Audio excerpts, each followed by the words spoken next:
Welcome back to another episode of the Steebee Weebee Show.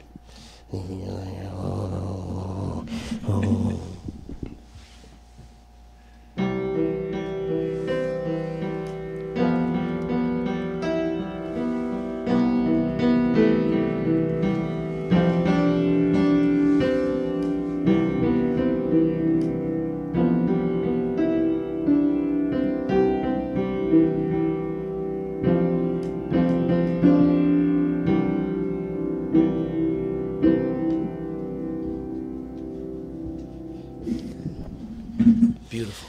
We have a very special guest tonight, okay? And I'm personally hyped for this one. Out of all the guests I've had on the Steebee Weebee Show, this one is a special one for me personally. We got Opio from the legendary Hieroglyphics crew and Souls of Mischief, MC, producer, all-around recording artist. Welcome. What up, what up, what up? Hey, my G, what's up, brother? Was that good? Was that a good intro? Yeah, man, that's all good. Yeah. Can't believe you're here, dude. I'm a little nervous for this one, dog. Because, you know, people don't know, and I don't... Y'all are humble about your shit, but you guys pioneered a lot of shit as far as with this art and stuff. And I wanted to start on some Nardwar stuff, like, you know, I wanted to hand you this and tell me what this means to you. And it's a Bob James Taxi CD. So what's the significance of that? You know, well, we sampled Angela, which is the theme from Taxi, the television show, years ago. And I think that was probably the one song that really made it kind of realistic that we would get in a record deal. We had been doing a bunch of stuff and doing other songs and doing things and whatever, but that song was something that record labels heard and were like, oh yeah, we can do something with this. So this record is, you know, shout out to Bob James. Yeah, shout out to Bob, and that's yours. That's a gift. Oh shit, right on. I One got love, some brother. other gifts, Oh dude. man, You thank know, you, bro. One and love. I don't normally do this, but dude, this is we're amongst one of the greats. I have a Jedi Knight in the Padawan apartment in Hollywood. I got you some sour jelly beans. Oh man, we out here. Yeah. It's up. And I got you some soft licorice twists.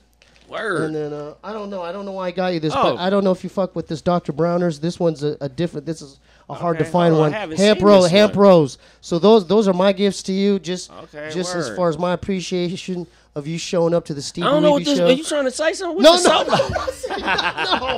Now you know what's funny about this is No. I actually rock. That's just I it. rock with the hemp, and I have what I'm never saying, seen the hemp rose. I've never seen this, so this is new. Thank you, brother. bro. Thank you. Yeah. Thank you. I appreciate it. And I can take that on the road with me on tour. Yeah, with me, you know dude. what I'm saying? And you guys are working on something new, huh? Yeah, Souls of Mischief is in the studio working. Got a new album in the works right now. Got a situation going with 88 Rising.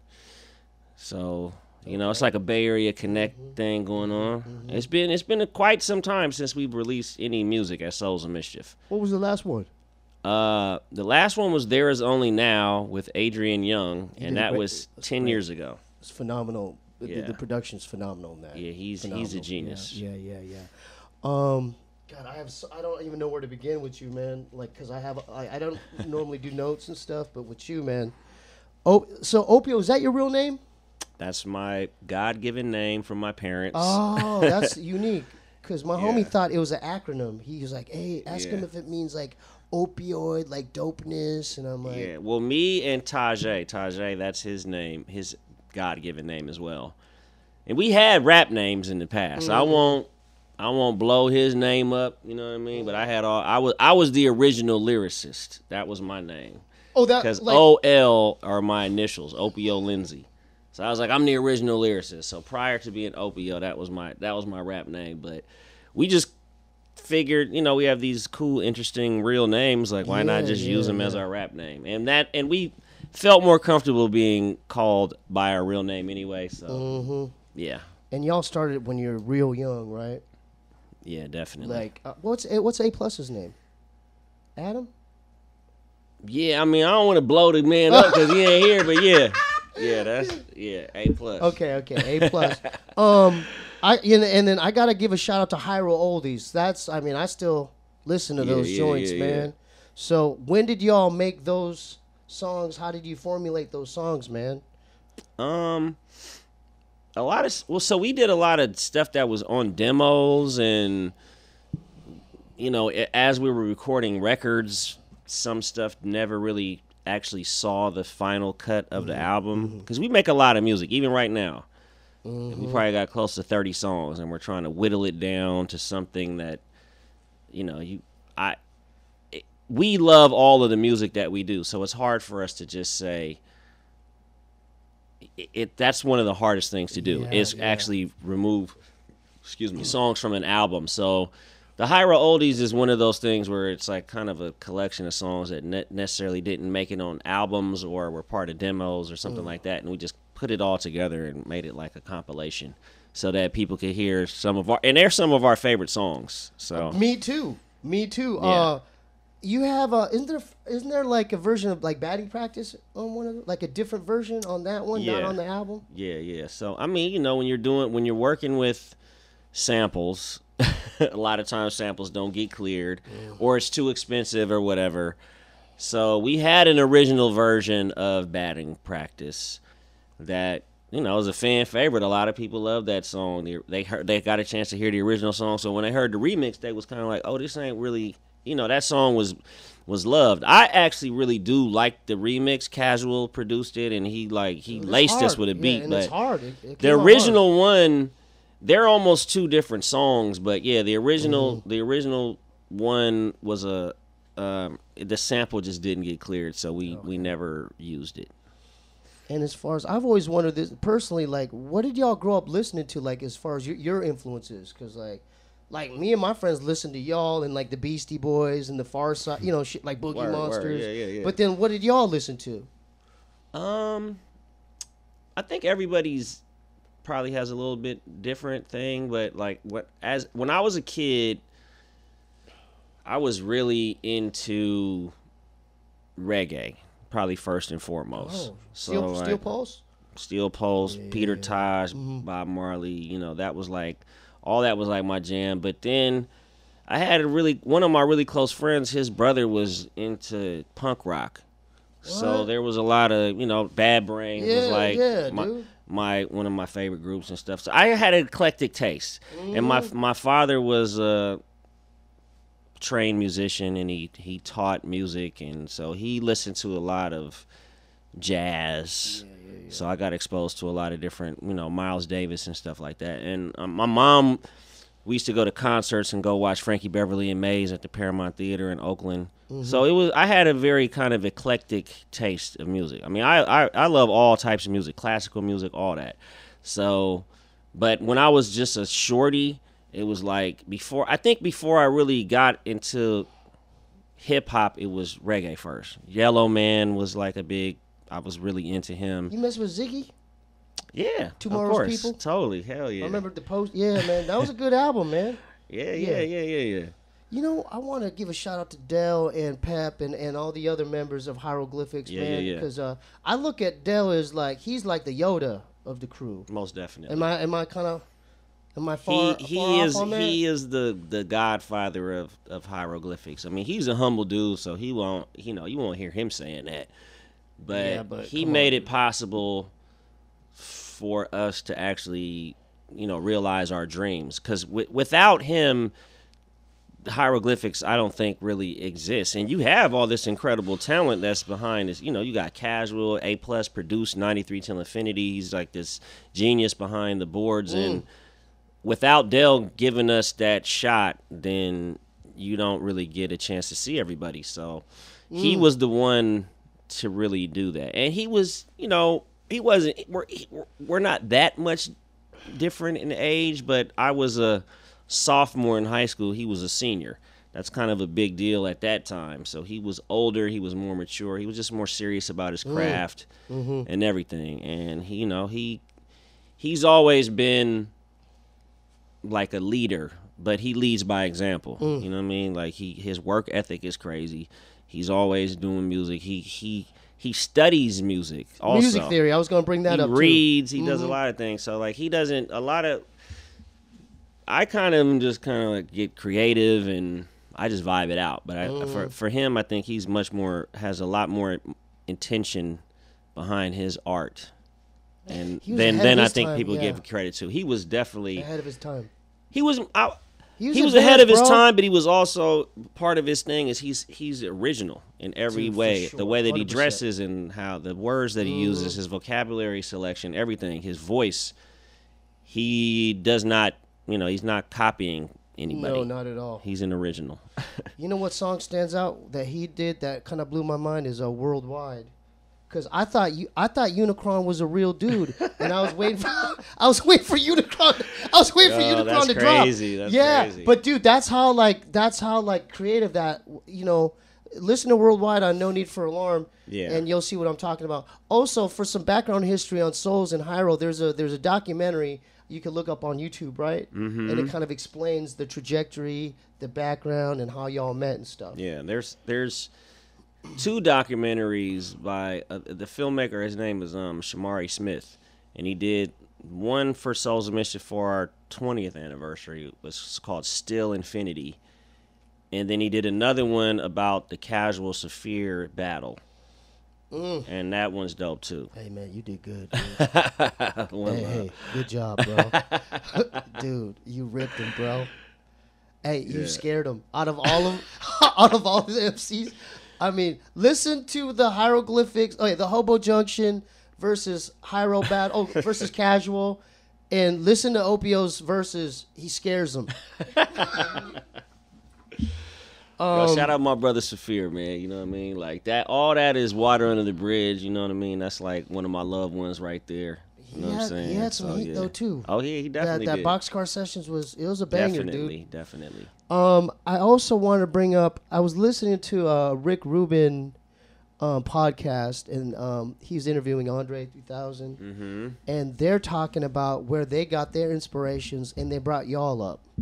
They said Eminem and him were talking about you guys and the way you guys were innovating the rhyme structures and the multisyllabics. And do you want to speak upon that?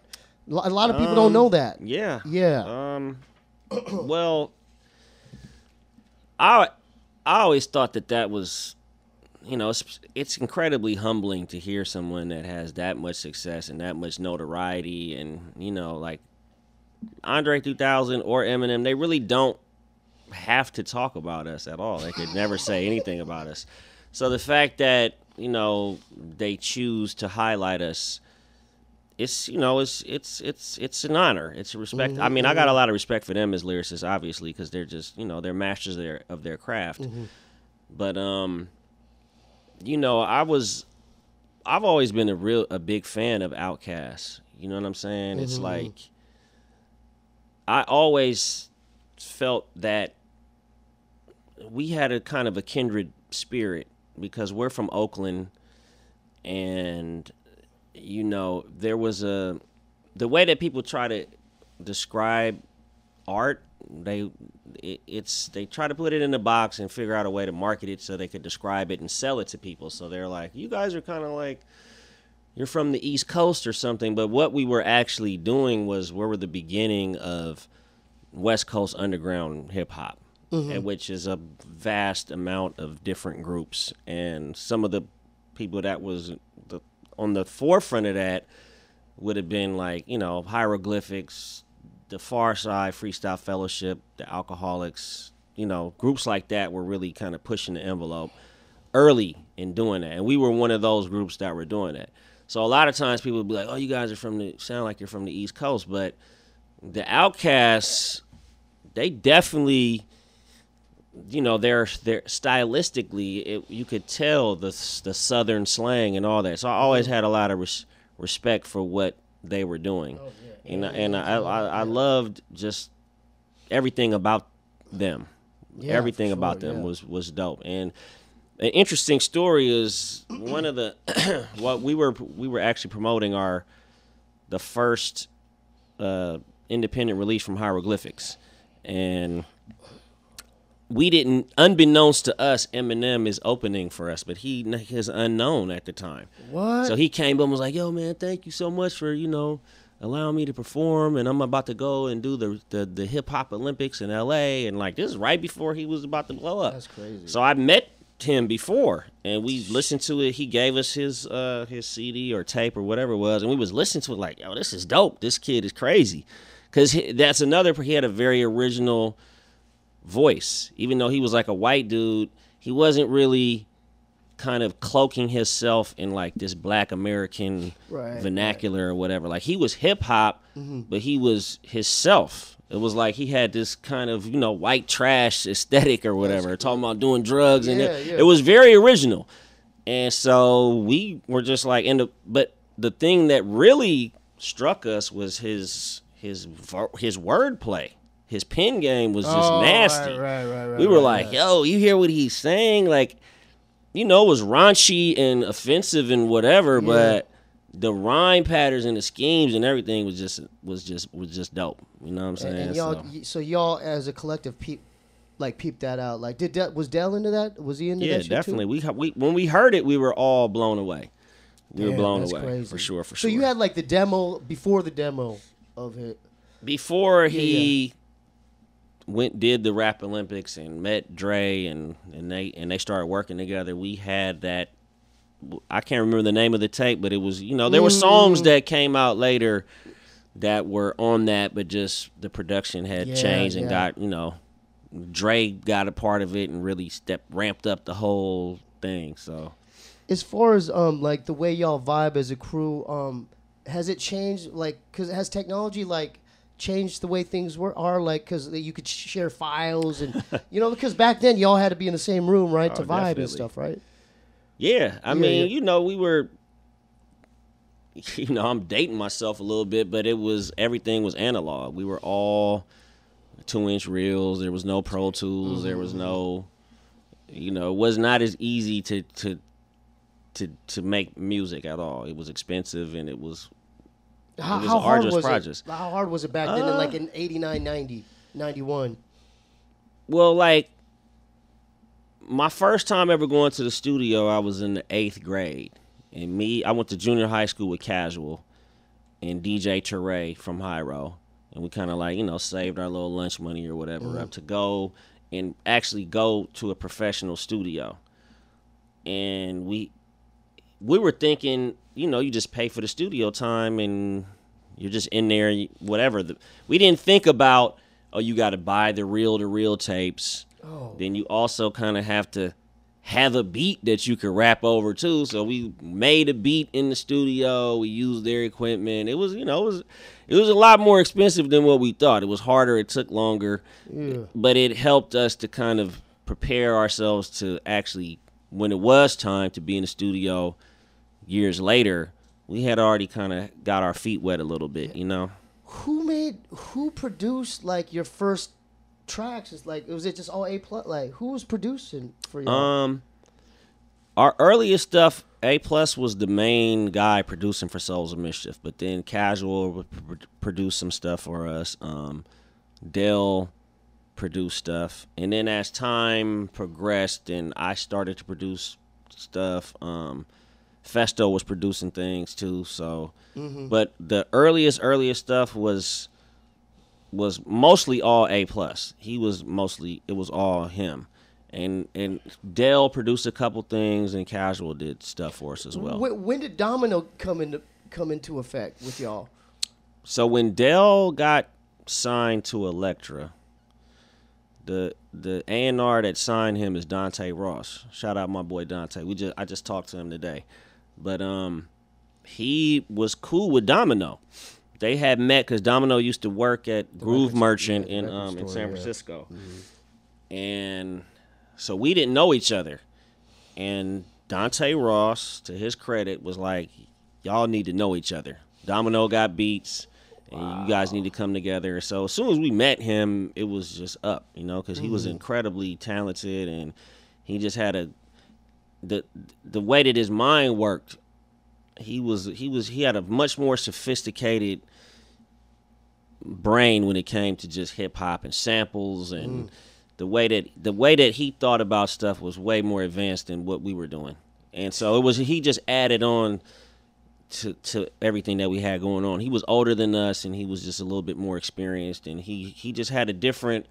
We're all from Oakland. He's from San Francisco. It was dope because we needed to have another set of ears that was. He definitely is not a yes man. Nope. You know what I mean? Yeah. So you don't want that really around you. You want people to challenge you to be like, nah, you could do that better, or I don't like this, or I don't like that. So he was good on every level for that. And so as soon as we linked up, we was like family. You know what I mean? It's been like that ever since. And he produced a couple tracks off 93 Till Infinity, right? Like maybe he did a bunch of stuff. He right? did like didn't do take part in eye examination too? Didn't he that like was some, yeah. Like, so Dell is produced eye examination. That's like his production. But Domino kind of tightened it up. You know what I mean? It added drums to it and made it like crunchier, way more of a stronger, a song that you could actually release to the public. That wasn't just something that you demo it and it's cool and whatever, but it was some elements that was missing, and Domino like added to that. Dude, yeah. But he did a lot of stuff on 93 Till Infinity. He did Live and Let Live. He did. Okay, that's right. That's right. I forgot the song. This is how we do. He did a bunch of stuff. So, just to let everybody know, 93 Till Infinity is probably one of the best, not just hip hop albums, but overall albums. I'm talking, it's up there with Sgt. Pepper's, The Beatles, Neil Young, Harvest. Hey, dude, props to that album, bro. On, that shit, no, straight up, dude. That album, y'all better buy it. You know what? Straight up, that's the type of album. If you have no other album, you want it before you hit the skate park, and you only have $10. You're like, what? I can only buy one album. Oh, I'm getting that. 93 Till Infinity, dude. Yeah, from beginning to end, bro. We just celebrated our 30th anniversary. We did 125 shows to like celebrate that record. Which initially what we were gonna do was let's do 93 shows to celebrate 93 Till Infinity, which was kind of like a lofty dream. Yeah, dude. And to everyone's credit in Souls of Mischief, we were all in on that. And it's not easy to get 4 grown men to do the same thing at the same time. So, and this is post-pandemic. There was just a lot of things going on with that. And it was such a humbling experience because we had a whole new fan base because of streaming and just the time that album it's a generational thing. There are people that graduated in 1993 from college or graduated from high school in 1993. That's their joint. You know what I mean? And then there's people that's born in 1993. Then that's their joint. And now there's like they're kids now. So the people that were born in 93, their children are now into the music. So I mean, it's hard to really describe what it is. I think one of the main things about that record is we were kids when we did the record. We were young and we kind of captured this youthful energy, and then it still translates to kids now. It still holds up. That's when you know the album is good, because it still is the same as it was back then. It still holds up even right now, dude. Seriously, I mean, dude. I think what happens when you sample this music, because what's happening with especially hip hop in that era in the 90s is like you're standing on the shoulders of all this incredible music, in particular like black music. So artists like James Brown and these pillars of music and creativity, George Clinton, those are the guys that made it possible for hip hop to be a thing. So we were actually standing on their shoulders, and as we were sampling these records, we were kind of calling back to our ancestors and taking the energy from what they had did and putting it into our music. It's like a spiritual thing. So I feel like that's a reason why that when people sample music from the 70s or whatever, it's like you're really you're bringing that energy that's there, and the energy of how they got it from it's deep. It's this very interesting connection that I feel is much more spiritual than a lot of people give credit to. It's like you're communing with your ancestors. Yeah, dude, that's deep, bro. Yeah. I didn't mean to switch topics, but y'all y'all made the cut on this too. You know? Yeah. Y'all made this cut. Okay. Totally. So how did this go about? And I'm referring to Midnight Marauders. Definitely. And this is an East Coast group, right? Shout out to Q-Tip. Oh man. You're not on this version. This poster's bigger because the Far Side. Y'all were on it. Far Side was. So on there it. was that's the front of the album. Oh, y'all were on the back. So when you flip it over, yeah, the back. So like they had to make sure they put the OGs up there in the front first. We were just so honored to be a part of that process. Dude, yeah. That's like some Mount Rushmore shit. Oh man, like how did they go about? Did they just call you up and say y'all made the cut, like, or did they just put it on your faces on the album? Well, we were in the middle of kind of a bidding war when we were getting ready to get signed. There were several labels that were interested in signing us. Ultimately, we kind of had our pick. And just the roster that Jive Records had, because they had A Tribe Called Quest, they had BDP, they had Too Short, they had these artists that we all looked up to. So A Tribe Called Quest, them being on Jive was a big part of the reason why we wanted to be on that label. And so as soon as we got signed to them, the very first tour that we ever went on was with the Tribe Called Quest and De La Soul. So like Pos, shout out to them. R.I.P. my man Dave. So they embraced us and showed us the ropes about what hip hop is. Dude, that's a big deal, bro. Oh, come on, man! It was a dream come true. It was unreal for us. And so when they did that record and put us on the album cover, we didn't. You see it now. But it was just a photo shoot. We didn't know what it was going to look like, They didn't tell you and you didn't know how the album was going to turn out. We had heard the record. We did hear the record, but I didn't know what the album. I didn't know how the album cover was going to come out. I know they had all these different iconic people that they wanted to be a part of the album cover. And when we were at the photo shoot, we met all of our idols, Grandmaster Flash was there, Daddy L from Stetson Sonic. I got a chance to meet these guys. I wasn't there when they were there, but there was some other cats like Boot Camp Click was there. We chilled. We smoked out with them. Was Black Moon there? They was there. Okay. Yep. So we was chilling with Jungle Brothers. Well, Mike G in particular used to be at my man Curious George's crib. Yo, shout out to Curious. So big shout out to Curious George, exactly. So I still bump that shit too, man. Constipated Monkeys, baby. So we had a connection with the Jungle Brothers, but all of these guys are just they're larger than life for us. Like even though I met him and I got the chance to chill with him at Curious George's house, and MF Doom used to be there, so like it was just George in particular was our conduit to what was going on in New York. We would just go there and go to his house, and something was happening in his house. Is like a vortex of creativity or something. Well, I don't know what the hell it was. Everybody was going there. CM crew? Was there. All that. But he just had. He was, and he still is. He's like just the embodiment of hip hop. And at his crib, it was just all these creative cats coming through there. It was dope. Music, man. Curious. Yeah, hell yeah, definitely. Y'all should do a project with him, dude. Man, just to bring it back, totally. Dude. You know what I mean? Because I know y'all were tight back in the day. That's my brother. You know what I mean? Because I remember you when you weren't around, like he would shout you guys out, and then when you guys were like doing interviews, you would be like asking where he, I noticed that. Totally. Like, they have some kind of connection there.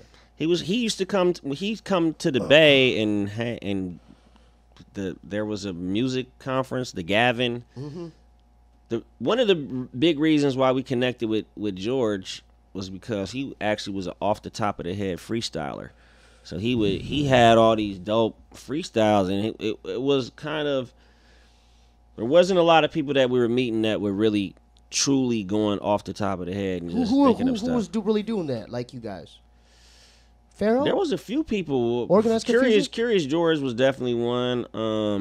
Organized Confusion? I want to say, we met Organized before we ever came out. They came to Oakland, and we're just like huge fans of them. And we had a friend of a friend that helped introduce us to them, and you know, that's still Prince Poe is my man, Monch is my man, one of my best, you know, bros is OC. So it was like all of these people that we were meeting, we were kids and they were already out and established. Those were like our idols, you know what I'm saying? So Organized Confusion was like next level. Dude, they were ahead of their time too. That Fudge Pudge and all man. that shit. Their first album was fucking, it tripped me out, dude. The fucking, just the noise, just the fucking noises. The second album was just an exponential jump. It was crazy. the stress album. Man, that shit was just crazy like too. They just leveled up so hard, the beats, the rhymes, everything. So, y'all do a collab, Hiero and Organized Confusion? I don't know. Because that's something I'd pay top dollar to hear that too. There's a lot of artists that we have personal relationships with that we know and have, you know, commune with, but necessarily haven't done music. But I agree. I think it's high time that all of the bros come together, man, and just put something together. Like, what about Alcoholics, like Tash getting on, like Alcoholics, Hiero, like, you know, mashup, you and Organized, you. We've and had some things like, you know we did some stuff with the Alcoholics and did stuff with the Far Side. You know, I think one of the biggest problems for artists is that we make music, but we're good. We're way better at making music than we are about putting out music. And what do you mean by that? That's interesting. You know, you make stuff and it's fun to make it, but the putting it out is a whole other process. You know, what's the problem? Like, what do you think's the hurdle to get over that? Is it like just you get in your head, like, is it good enough? I think that's part of it. You know, that art and commerce don't really mix together. So like, you make the art is easy, but then the business side is a little bit more difficult. So you know, that releasing music used to be a lot more about the business side. Now it's a little bit easier. So what are your thoughts on like the streaming, and like back then y'all sold tapes and like hand to hand type shit? Y'all were, you know, pioneers of that shit too. You know, for me personally, I mean, I don't want to sound like I just don't care about, you know, putting food on the table, but I don't prioritize money when I make music. So I just want people to hear it and like it. Right. So for me, I do think it's unfair the way that streaming pays the artist. I think that's unfair.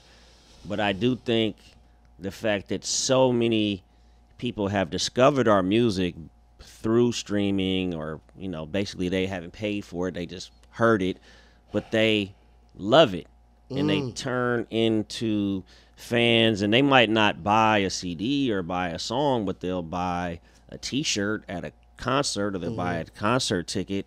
So, you know, to me, that's the more important than anything. I want people to hear my music, and I want people to enjoy it.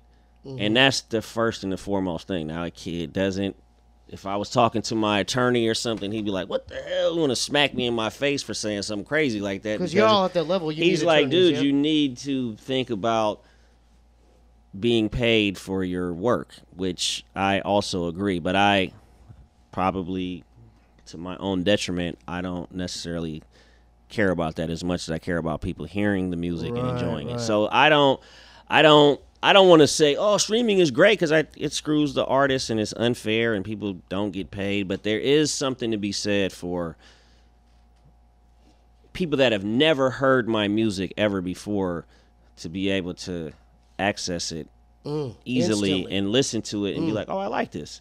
So that's something powerful about that. I would hope at some point things even out and it becomes a little bit more, you know, favorable towards the artists that create the music. I think we should honor the artists that do that. I mean, it's not. It seems easy, but it's not. It's a hard life. There's a lot of effort, that time and goes into it, and you know. But I think talking about that just takes away from people's enjoyment of the music. I want people to just hear it and have fun to it, listen to it, and just spread love with it. That's more important to me than anything else. So what, like, as far as the progression of the gear as well, like, do y'all use the same types of gear, or have you guys elevated that as well? Like, because I know Dell's always on to the newest samplers and stuff like that. I think it's a mixture, because I have an SP1200 that I've been using a lot more now, but with the advent of technology, it's always fun to have new toys, and so like. Oh, I told you about. Remember, I sent you a picture. Dude, that's so cool. So I want one of those.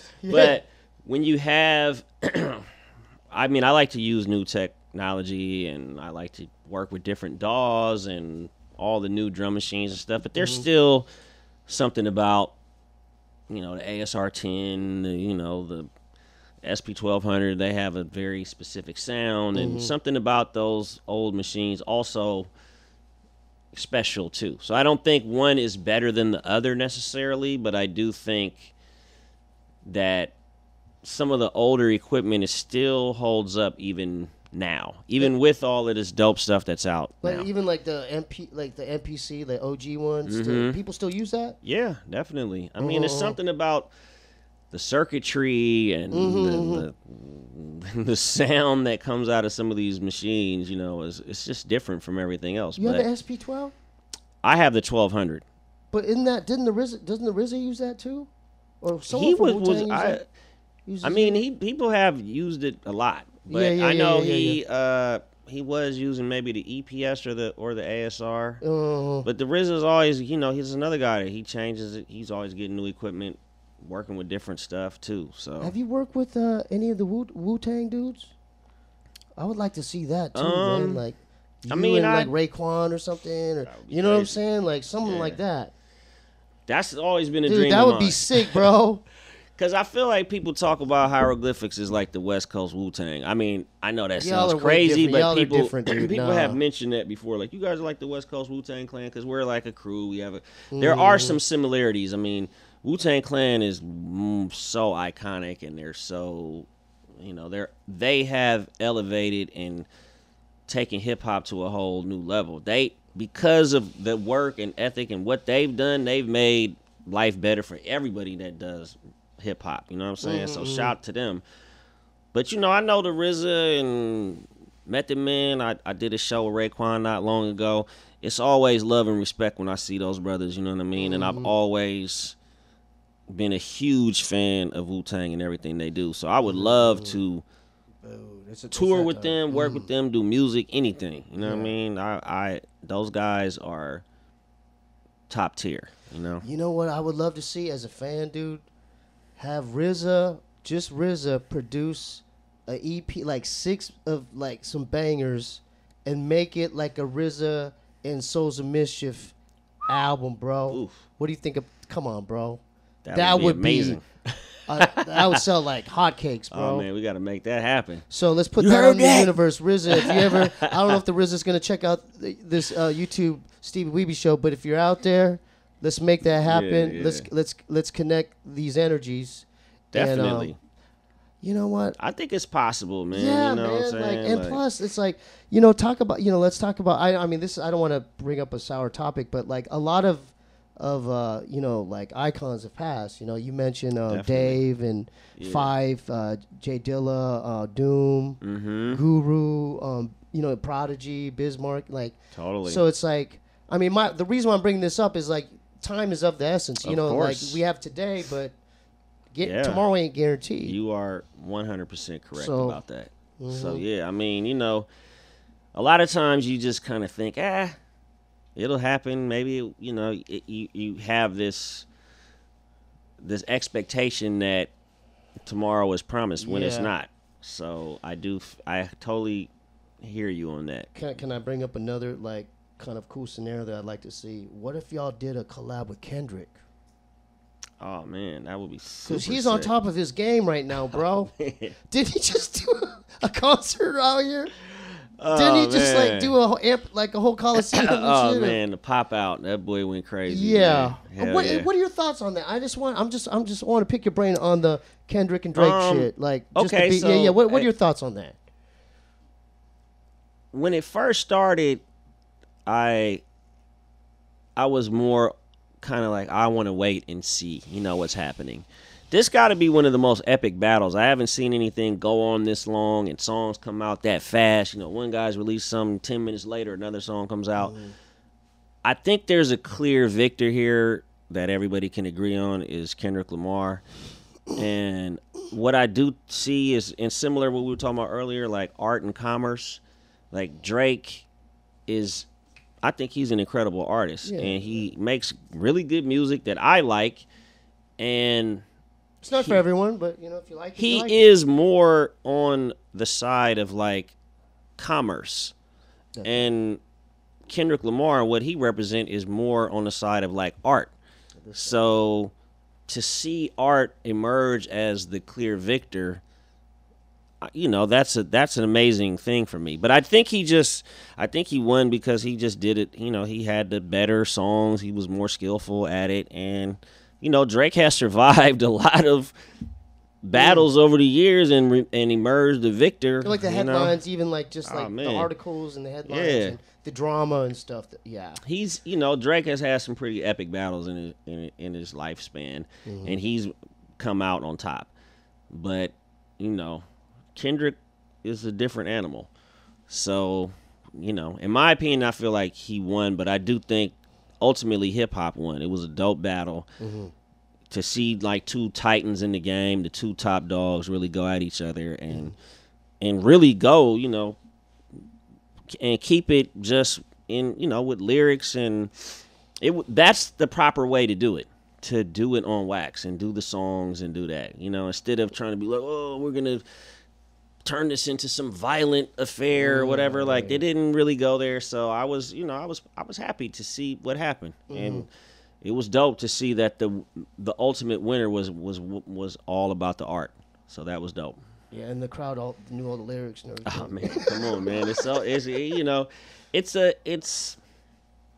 It's a culture clash. Yeah. You have one guy that represents this, another guy represents it, and they're I wouldn't call them polar opposites, but they're so very different from one another that it's you can easily discern who's who. The voices are different, they're stylistically different, they dress different, they look different. Everything about them is different, and I feel that Kendrick Lamar won that battle, fair and square. I'm sure other people agree with you as well. Yeah.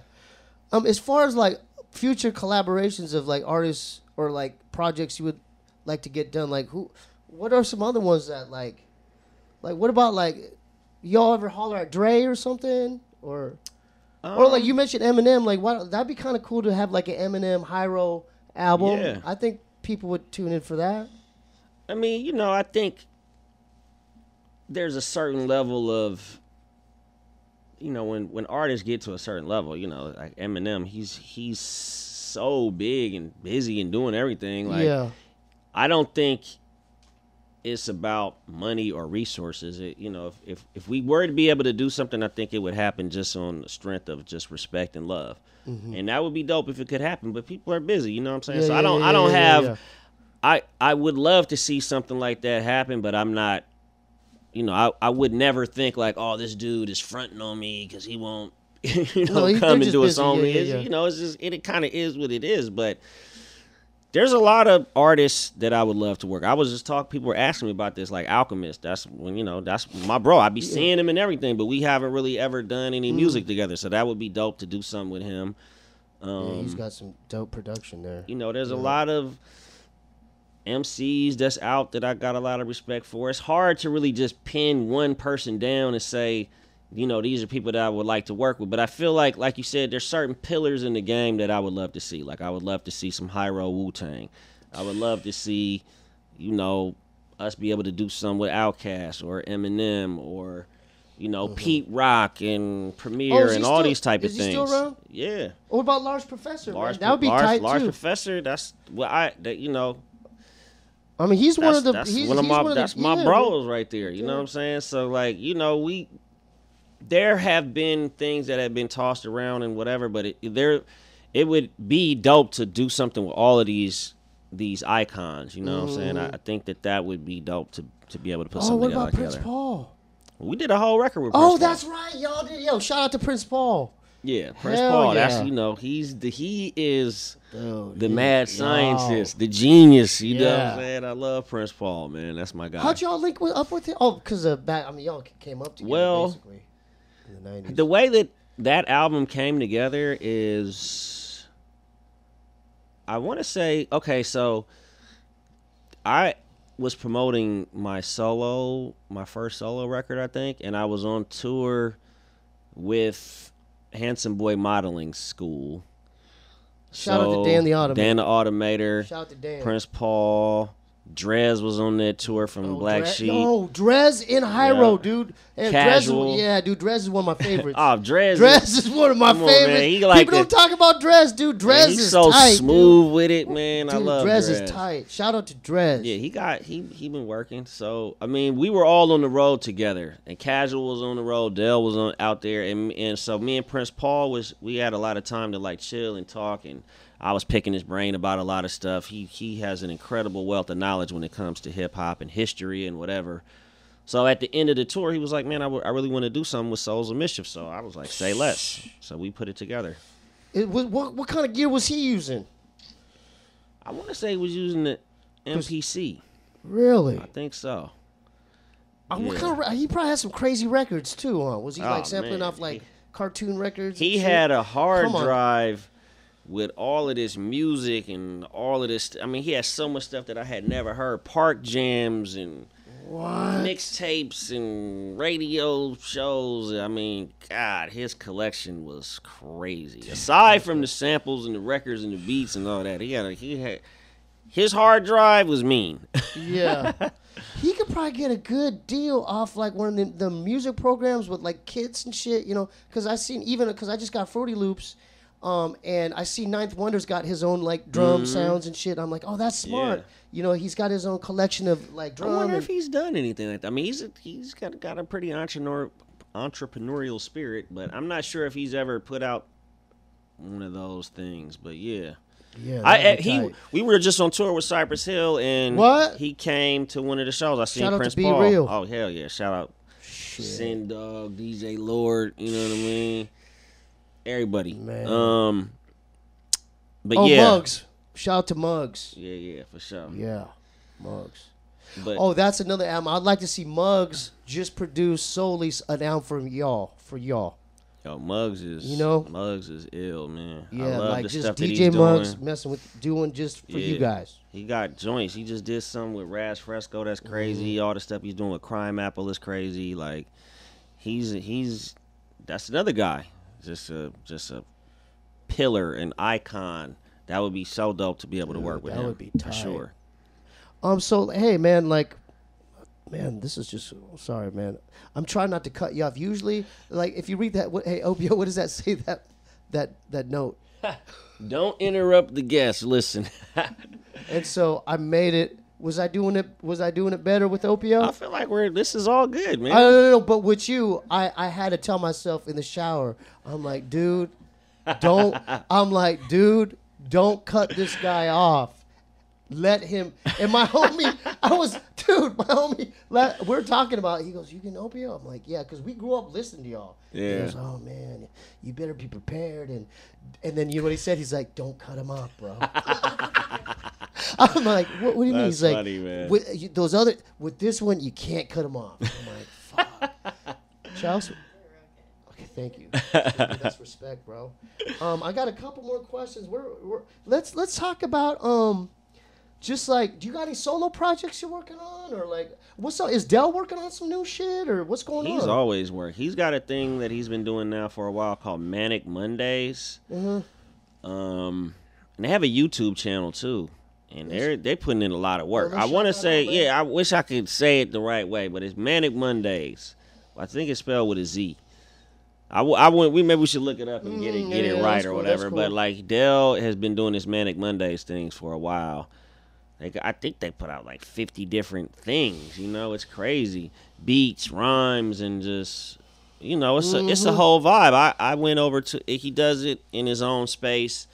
He has a lot of people around him that care about him, that's passionate about music, and a lot of OG homies that I went to high school with, that I known forever, and they all working. And what happened to Extra Prolific? I'm sorry, that was one of the main questions. What happened to Extra Pro? He's still around. You know what I mean? We just, sometimes when you're it's a crazy business, and everybody is just, everybody doesn't see eye to eye on everything all the time or whatever. So like, but shout to him. You know what I mean? Man. He definitely. Dropped an album, no? He did. He dropped a full-length album. He did a whole one. He did two.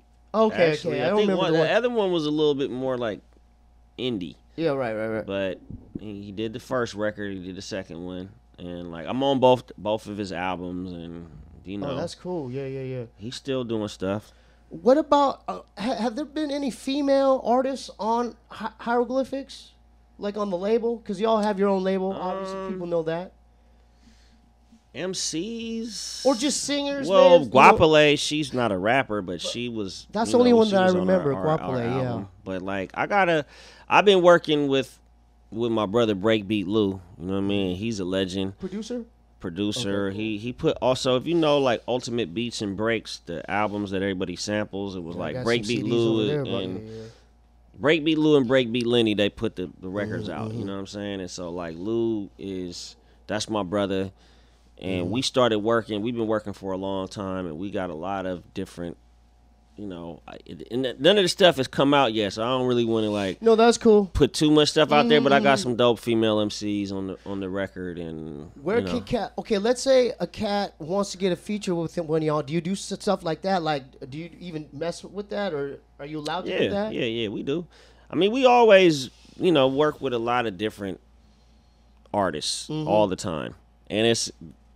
With all of the members of Hieroglyphics, there's a lot of activity. So between all 4 Souls of Mischief all have their own solo careers with their own solo records and things that we've produced for other people, and also features that we've done. So there's a lot of music just within Souls of Mischief. Then if you go outside into Hieroglyphics, you got Pep Love. He's doing a lot of stuff. Casual got everything he's doing. Domino's producing for a lot of people.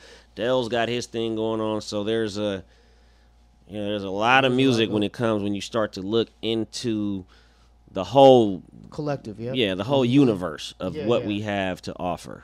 You know what I'm saying? And so like, do you all have like a rate? Like, okay, like if you want it like a 12 bar something from Pep, this is the rate. It's $1,400, or is there some kind of like rating system of like? I mean, yeah, I would say there's, I think there's just a standard business practices of what people are charging and doing for certain things or whatever. But it. Like I said, it's not really about the money as much as it is about the art. So it's kind of like, even if someone's going to pay you handsomely for doing something, and it kind of goes against our creative energy, if it's whack, I'm not gonna do it. Like, obviously, if you were like, here's $1 million, that's not gonna happen. No one's gonna give me $1 million to do something that's terrible. But I don't ever work with anybody that I don't like their music. First I have to like what you got going on, and then we can work together. And so what if it was a rich kid from Beverly Hills, and his dad? No, hear me out, bro. And his dad's a multimillionaire, right? He owns real estate, and he's a Hiero head nerd. And he goes, Opio, I want you $5 million. Will you please do an album with me? For $5 million. Well, the thing you have to see, this is how it works, and this is real. Like $5 million, that's a lot of money. Yeah. And it would be hard to turn something down like that. Would be kind of ridiculous to do that. But there also is opportunities to make $5 million if you stay true to the game and really stick to the art and really do what you do. You can lose a lot of money trying to jump in front of some. So if someone's going to give you $5 million to do something, obviously you have to be worth that. You know what I mean? So why would Beverly Hills High School. It's kind of like if you did something that was super corny and just ruined your name forever, and people would be like, we lost our respect for you. It's almost like not worth it. Oh, so you're okay. So it's like guilty by association. Yeah, you can't just play man. yourself and just do whatever just Yeah. to me, like, I mean, I get it. $5 million is a lot of money, I'm gonna but I switch it do up, though, think too. there's another way to make that type of bread if you're doing your thing officially. You know what I'm 50 saying? million. Well, now we're talking about something a little bit different. You do it, bro. I mean, it's hard for me 50 to really. million, and they're gonna throw in a boat, a yacht, dude. And they'll park it near the Oakland, wherever the pier is over there, dude. I know it sounds crazy, but there's a certain level of just artistic integrity where it's so hard to really go against the grain like that. I mean, I'm not trying to be fake about it and just be $50 million, like whatever. I'm just saying, like, I don't think that staying true to my art and doing what I'm doing and just sacrificing that for some money, it's almost like you just quit or something. I love to make music. I love to perform. Art. Y'all are definitely about the art. It's an art form to y'all. It's humbling. For sure. It's humbling to be able to do this for 30 years, you know what I'm saying? And so, like, 30 years. I don't necessarily chase the money. That's not really what I'm going for. You know what I'm saying? So, like, it would be, that's cool and everything if somebody wanted to do that, but I'm like, okay, if someone wants to give me this amount of money, there has to be something. Like, let's just say they wanted to give me $50 million, but I could make $5 million doing it the real way. Doing it your way. You know what I'm saying? And doing it my way. Okay. Like, which would you do? Would you go for the $50 million and be like, okay, I have so basically sell your soul. 10 more Lamborghinis or whatever? It's like, what are you going to, I'm not trying to just be fake up here and be like, oh, money is meaningless to me. But I don't think that people, if you don't have the creative mind, it's hard to see the value in that, but it's something that's priceless in a way. Art and how you do your thing and how you express yourself, it's not about money. You know what I mean? It's about the quality of your life and what you're doing, and you will be rewarded if you stay true to the game. But if you do weird stuff and sacrifice yourself and do fake music and do stuff that's outside of what you feel is true to who you are, I don't know. That just seems like a painful. Is there weird stuff in the rap game like that? Because I've seen documentaries about like these parties. And we've been independent for a long time, so I know. But have you heard of these parties? Dude? I have heard about these mysterious parties. Yeah, but they go in the room and a lot of times I kind of feel like, I don't think a lot of that stuff is true. That's how I look at it. Cause right. Is that really what's going on? Like, there was a story where they were saying that a secret meeting and everybody came in this room and were like, was Puffy hey, there? Puffy was there? Was he there? I'm messing around. Oh no! No, but I'm saying, like, you know how they made this? There was this thing where they said the record companies met in secret and said, we're partnered with the prison industrial complex, and they had like a meeting or something, and it was officially discussed, and these people are going to do that. I don't think it's that cut and dry. When you start to follow the money and see that, City Group or these huge financial institutions own Universal Music, and then they invest in military corporations. So if you follow the trail, it's there. But to try to simplify it and make it this, this kind of tinfoil hat conspiracy theory, I feel like it lessens the actual reality of what goes on, because there are people investing in the music industry that are then taking those profits and spending that in, but they're not military drinking like stuff. Blood and like bowing down to reptilians and just all this weird, personally, me, I don't really buy into that. You know what I'm saying? Like, I kind of feel like it's a little bit far-fetched. And I do think that there are, for lack of a better term, there are conspiracy theories that are like true. What about aliens? You believe in aliens, dude? Well, let me just say this. Like, I've never seen an alien, right? I haven't either. But I don't think that in the vast expanse of all of the galaxies and as many planets and as infinite space that goes on, that I could only imagine that I'm the only being that exists. But I do think that there's a little bit of kind of, I don't know, human ego to think that they're gonna look like you in a way, like they'll kind of be humanoid. It might be the innerverse, like the smaller you go. Even though you have this vast expanse, you could go smaller. Like a Russian doll, like the universe within like the universe. Inside of a molecule and an atom, and as you go further and further inside of there, it's hard to really necessarily try to just be like, oh yeah, there's an alien that looks kind of like me and this, that, and the third. So, I mean, I feel like I would have to say just mathematically, it makes sense that there would be other life forms, but you know, I've never seen one in person. Me neither. I would like to. The hours passed. This is the time I want you. How do people and listeners and viewers how could they best support y'all hieroglyphics movement and what y'all are doing? Like, is there, like, what's the website? How do they buy albums, shirts, and whatever y'all got going on?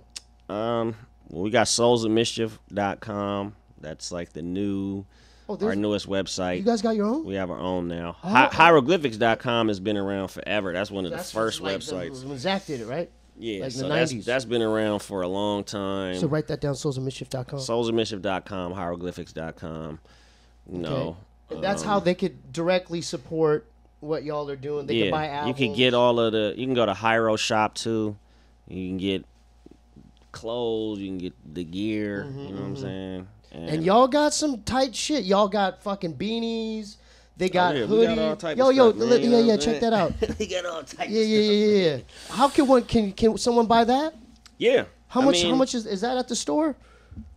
This one was made for we just got back off tour from the Hieroglyphics was in Europe for the first time ever. Tight, so we make gear exclusively when we go on tour, limited and edition.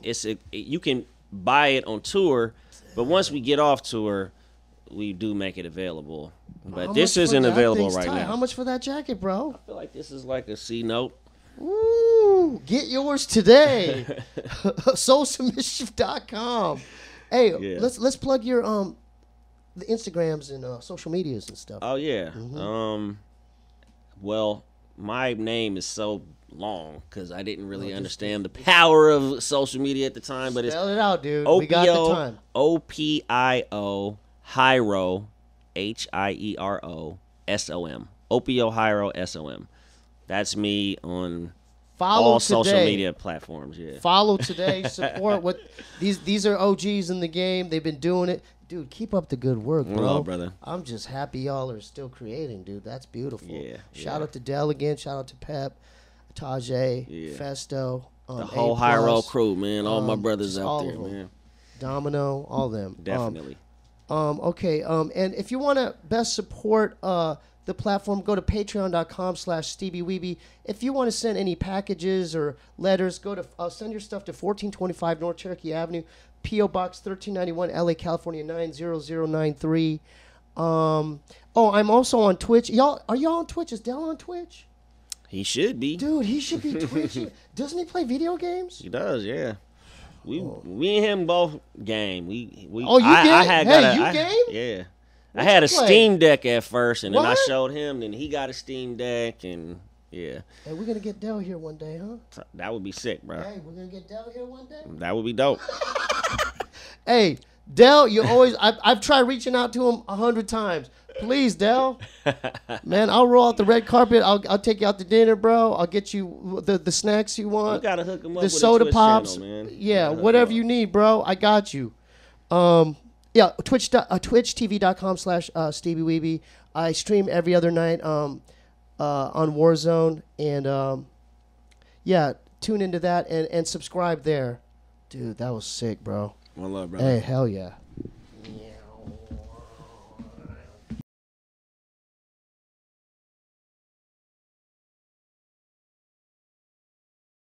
Hiding in the crevices in the coral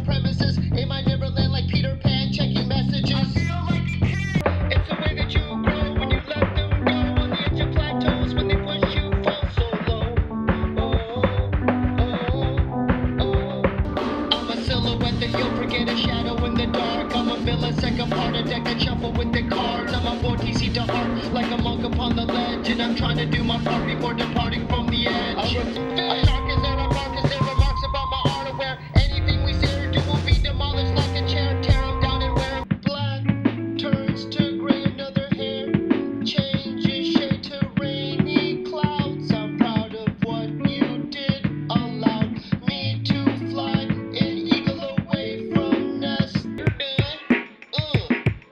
I heard my cattle crying, so I woke up Peggy Sue. Walked out into the herd and they mutilated too, with laser type precision without a drop of blood. So I grabbed my Colt revolver, I'ma holler up